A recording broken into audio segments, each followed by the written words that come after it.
The Women's Suffrage Movement by Claude Doster, Sidney Shepard, and J.D. Witt. What do you think of when you think of the women's rights movement? Susan B. Anthony? Seneca Falls? How about Laura Clay of Kentucky in the post-Reconstruction South? These areas may not be the first to pop into the average person's head when thinking of the movement, but the South did find itself a subject of tension that many leaders of the movement were certainly thinking about. The 11 former Confederate states, the American South, simply had to be considered if they wanted to pass an amendment with any real certainty, and women in the South certainly had their own opinions, drawn from a uniquely Southern background, on the suffrage movement. A brief history of the movement. We demand suffrage for women, primarily as a right, secondarily for its uses. These words of Victoria Woodhull accurately describe the broad platform for the national women's suffrage movement. However, this platform had its roots in the abolitionist movement.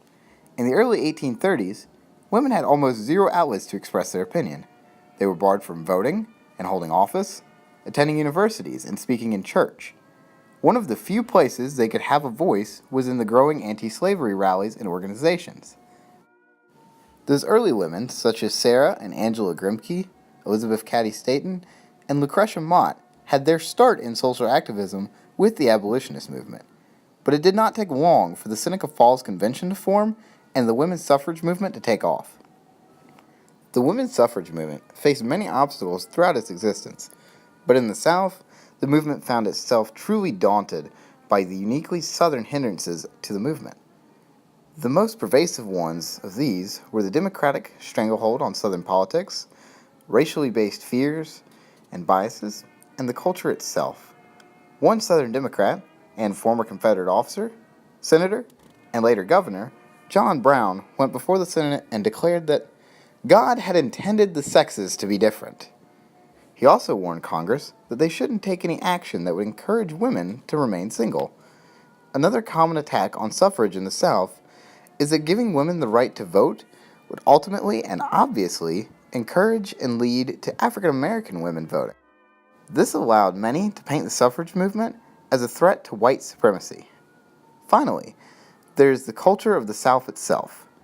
Women in the South found themselves split between the suffrage movement and the ideals of the Old South, in which women did not vote, as well as the ideas of the New South, in which men dominated politics while women stayed at home or ever increasingly were working to help support their families.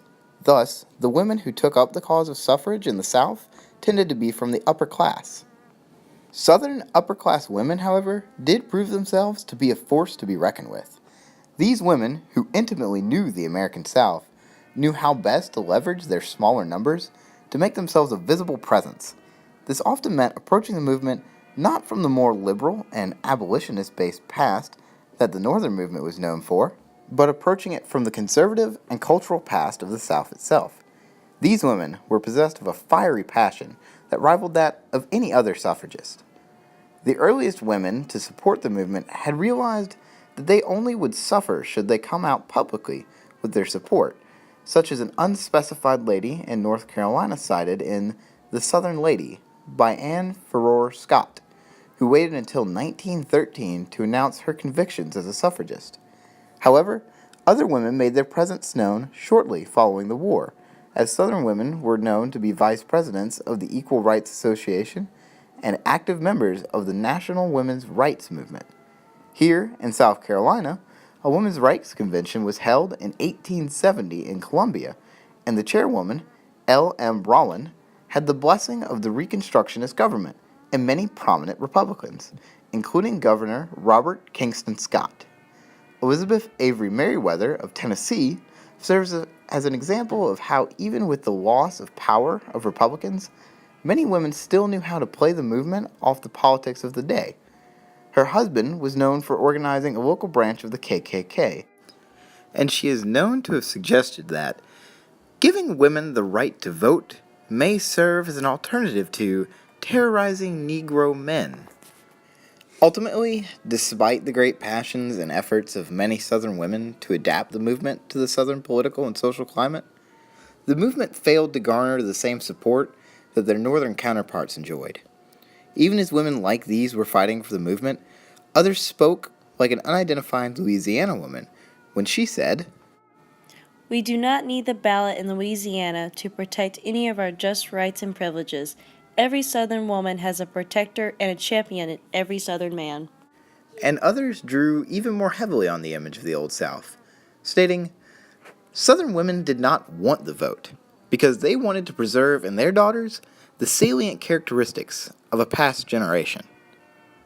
Ultimately, it is these Southern ideals of the old Southern woman and the passage of time, a time in which the U.S. grew and gained new states in the Midwest. These states were more open to the suffrage movement. This led to the South really no longer being vital in passing the 19th Amendment.